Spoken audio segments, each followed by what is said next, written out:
Hello. Today we are talking about an important incident that is called Red Room Incident from the novel Jane Eyre, written by the Charlotte Bronte. The novel entitled Jane Eyre was written by Charlotte Bronte. It was her second novel, which was published in 19th October 1847. It is based on a real involvement of emotional and sensibility. The Red Room episode occurred in the opening part of the novel's first volume. Mrs.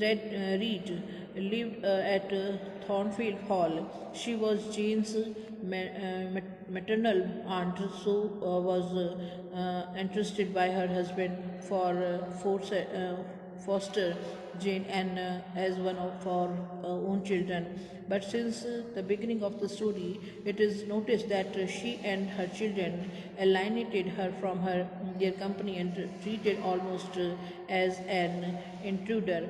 The behavior of the nurse, Bessie, only was sympathetic to Jane. Mrs.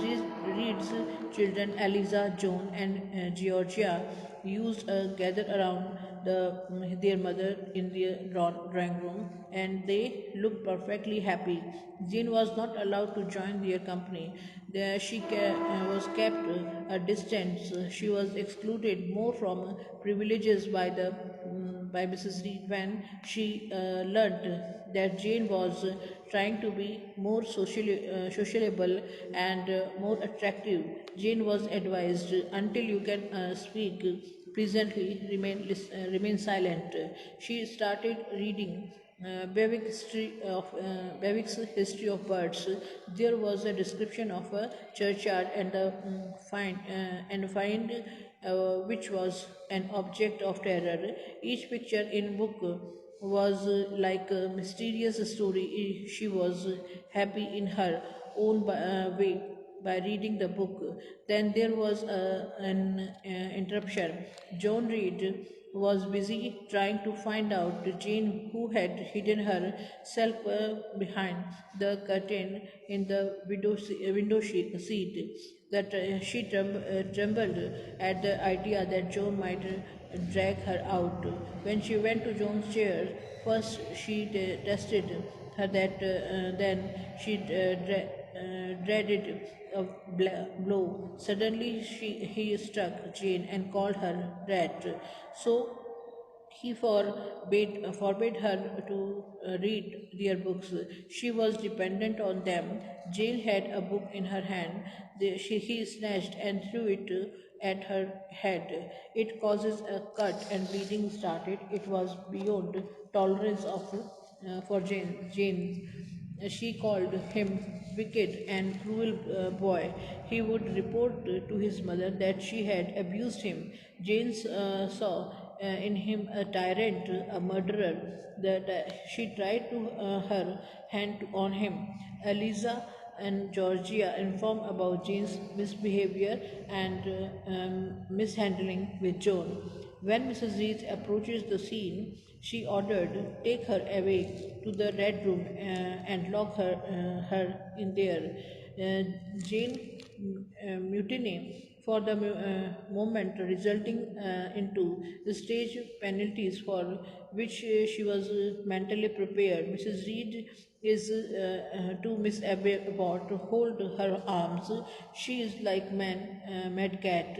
Jane was thrust on the stool in the Red Room. Mrs. Abbott's words for Jane were harsh and displeasing, but Bessie's tone was mild and sympathetic. Miss Abbott reflected the words of Mrs. Reed's thoughts, and Jane ought not to think herself on an equality with Mrs. Reed and Master Reed, because benefactress was kind enough to bring her up. Miss Abbott dreaded her by saying that if Jane thought anything bad, or if she did not repent for her wickedness, some evil figures might come down the chimney and fetch her away. It was too much for the 10 years child. She remains locked in the red room, which was a spare room in the house. It was a large and chill and silent room which was opened but rarely. There was a miniature of dead Mr. Reed in it. The secret about the room was that Mr. Reed had died in it 9 years ago. A kind of horror prevailed in it. When Jane passed by the looking glass, she felt the strange little figure there gazing at me, with the white face and arms speaking the gloom, and glittering eyes of fear moving where all else was still had the effect of a real spirit. I thought it like one, the tiny phantom, half fairy, half imp. She was horror struck and come back to her stool. Her mind was disturbed by remembering John's cruelty, his two sisters' proud indifference, Mrs. Reed's aversion, and Sheraton's partiality in the behavior towards her. Jane felt I was a discord, misfit in Gateshead Hall. I was like nobody there.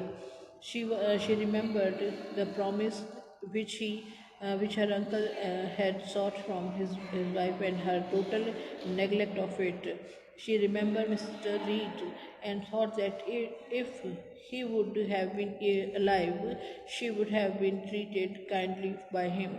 She began to recall what she heard about dead men who were troubled in their graves by the unfulfillment of their last wishes, and then revising the avenge of the oppressed. She thought Mr. Reed's spirit would reappear to avenge his wife for the wrong done to his sister-in-law, sister's daughter.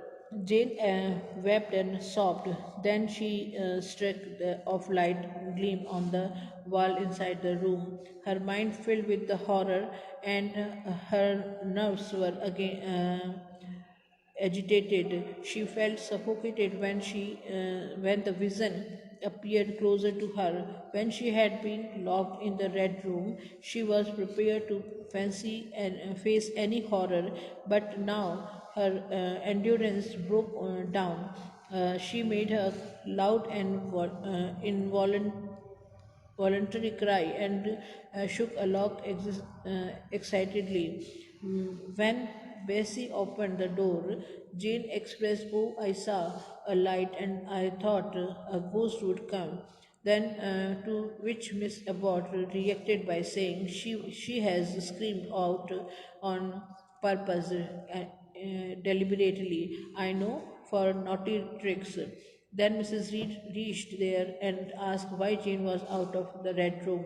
Bessie's reply Bessie replied that she was taken out when she had screamed, but Miss Reed instructed abhor of artifice, particularly in children. It is my duty to show you that tricks will not answer. You will no stay here an hour longer, and it is only one on condition of perfect submission of and the stillness that I shall liberate you then. Jane was abruptly thrust back in the red room, and soon after she had a fit and fell into unconsciousness.